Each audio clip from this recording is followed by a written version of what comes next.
I'm Damien, and welcome to For the Cook of It. And today we're going to talk about shepherd's pie, or cottage pie, or less known Cumberland pie. And exactly what is it? A lot of times in the United States we make shepherd's pie with ground beef, and if you go to Ireland they'll tell you absolutely not. That's a cottage pie, or Scotland for that matter. They'll say you need to have lamb in it, which is pretty accurate if you look at the history behind the meat pie, which is basically what a shepherd's pie or a cottage pie has come from. Many hundred years ago in England, they had what was called a Cumberland pie. And what that pie consisted of was a pastry crust with meat filling and, vegetables or whatever cooked into it. And it was normally a good thing for what the peasants or the lower class would make for their scraps, for their leftover food. So basically, the Cumberland pie was a meat pie with veg in it. Eventually, what had happened is they developed different forms of the offshoots of the recipe, kind of like our chili recipes here in the States. You'll talk to one person, they tell you it's not chili if it has beans in it. You talk to someone else, they'll tell you it's chili. It only is chili if it has beans in it. My opinion is it's chili with beans. It's chili sauce without beans. So, okay, I'll start that controversy. But anyways, back to shepherd's pie here. So what happened is about in the 1500s really, cottage pie started forming. And what that was generally went from chunks of meat to more of a minced meat with a vegetable underlay into it, and you'd have a shell. They started getting rid of the entire pie crust, and they started putting a shell on top. Eventually, especially when England took Ireland and it started incorporating a lot of things like the potato, the Irish started using them, especially in the 1800s, to put a mashed potato topping on top of the pie instead of a pastry crust. And that turned it from a cottage pie into what they called a shepherd's pie. Now, some people argue that shepherd's pie was in Scotland also, and it may have. When I'm looking up all the different various types of recipes and the history behind it, there is a lot of, shall I say, contradiction or opinions as to how things evolved. So the basic gist of it is if you're trying to make a shepherd's pie and you want to make a shepherd's pie, you can make it with ground beef. Some people are going, no, that's not right. And some people are going, yeah, that's perfectly fine. Yeah, my mom used to make shepherd's pie with minced beef because she didn't really like the lamb, but hey. Right. And so that technically would be cottage pie nowadays, depending on how the recipes have kind of leveled out over the years. Now, the recipe that I am doing today is kind of a hybrid recipe from several different recipes that I had seen. Because, well, for one, when I was looking at them, some of them looked more authentic than others, and some of them made more sense than others. But you can pretty much mess with the recipe however you want to make it your own version of shepherd's pie. For example, some recipes might call for like a cup of wine cooked into it. I chose not to do that. I also added turnips to my recipe, which I've seen on occasion in some shepherd's pie where they'd have carrots and turnips into it. And I like the turnip. But a lot of shepherd's pie recipes, you're not going to see turnips in it. You'll probably see corn or carrots and peas, maybe corn, although that probably really shouldn't be in it, with the mashed potato top on it. That's really the important part with the pies nowadays, is the mashed potato top. But that's really about it when it comes to shepherd's pie. It's a very filling, easy to make recipe. When you really look at it, cottage pie and shepherd pie are pretty much the same thing. The only difference is the type of meat that you put in it. The type of meat you put in it. The ingredients other than that are pretty much the same. The methods are the same. Everything's the same. So Let's have some fun making cottage pie. The kitchen is now open.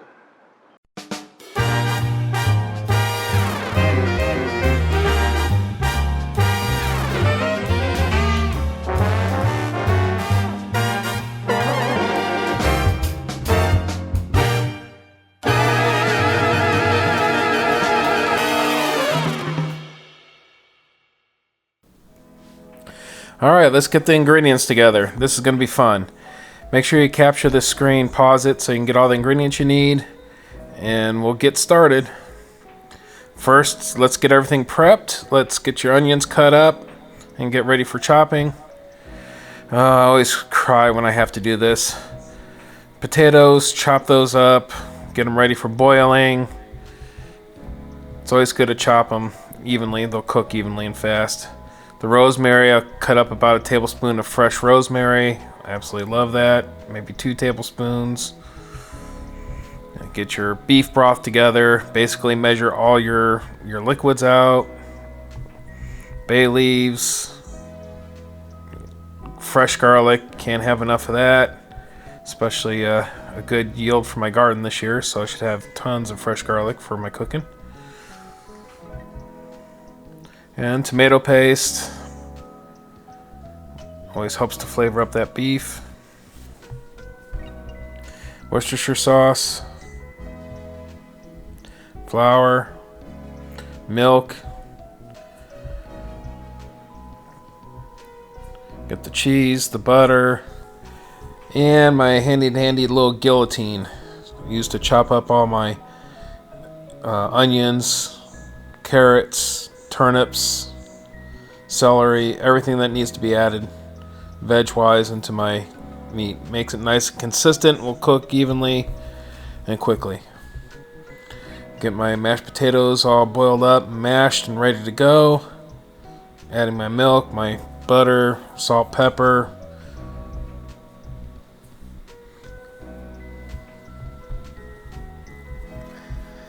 It's always good to get it nice and creamy. Now it's time to cook.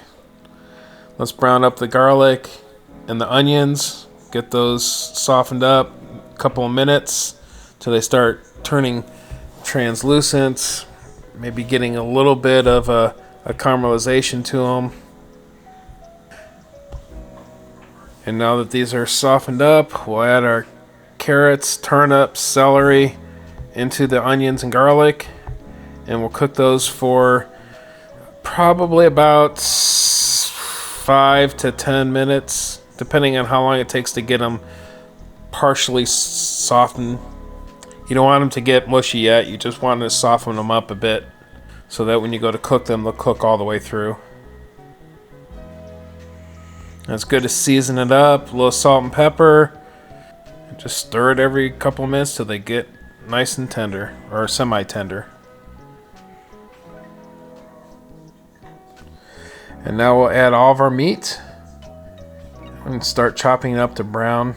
It's good to use, I like to use kind of a leaner meat, so a 90 or 85% lean ground beef. You don't want too much fat in there, just enough to give you the flavor that you need and cook in with the potatoes and the veg when you add that. And then season it well, salt and pepper, keep chopping up fine. Then we'll add our seasonings into the meat. So the rosemary, bay leaves. Kind of keep track of how many you throw in there, because you'll want to try to fish those out later, whatever you can. And then it's good to mix the tomato paste in with the ground beef. That helps to add some flavor into the beef. And you can always add more if you need to. I like to have just a nice little bit of a red tinge to the beef from the tomato paste.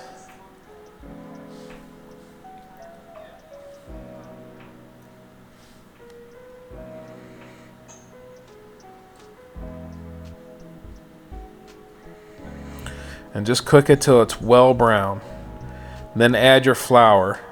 and you add it directly into the beef. Mix it all into the beef till you can see that the flour is completely dissolved and just stuck to the beef. This will help to thicken up as we add our beef broth later down. We'll get our veg put in and mix it up real well. You know, this is a very good hearty dish, so it's pretty forgiving on how you add or what you add. So you can play around with this a little bit. And I'm just keep adding that beef broth in until I get the consistency and the thickness that I want. And then, of course, frozen peas. That's what I'll add in last. And once everything's pretty much cooked up, we'll be ready to top it with the mashed potatoes. But first, we need to fish all those bay leaves out. And here you want to try to be a little careful how you put it on, because you don't want to, mix the beef mixture up with the potatoes. Kind of messes things up on top a little bit, as you can see the cut on the side.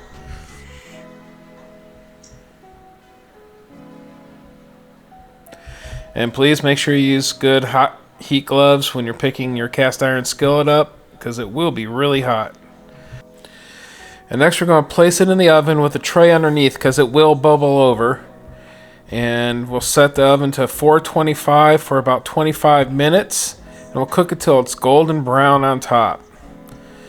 And then take it out. Trust me, put a pan underneath it. Do not forget it, you're going to have a heck of a clean job on your oven, because this will bubble all over the place.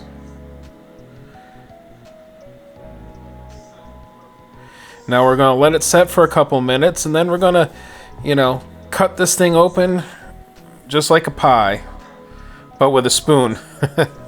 And you're going to notice a lot of good layering to it, with the mashed potatoes on top and the beef mixture underneath. It's going to look nice and yummy. So let's go test this thing out. Alright, so here comes the fun part. Testing it. Or at least taste testing it. So, looks like it came out real good.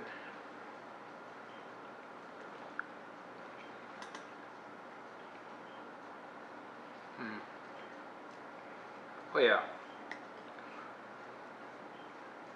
Oh yeah. You can taste the fresh rosemary and thyme. All the carrots and turnips and everything just kind of blended right into the flavor. So you're getting a very consistent taste. Now I can see why, because I'm thinking it in my head as I'm tasting it. It tastes really good. If you like wine, I could see putting a little red wine in it just to give it a deeper flavor to it.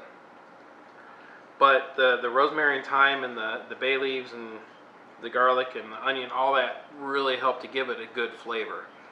A couple of things to keep in mind when you're looking at the recipe. Have a really big cast iron skillet or whatever you're going to use to cook the shepherd's pie in, and you put it in the oven. Or make sure you scale back the recipe a bit. What I made and what you're seeing is I had a little bit more beef than the recipe actually called for. So, and I used a full 4 pounds of the potatoes to make a large batch of shepherd's pie, because that's going to supply me and the family for a couple of days here.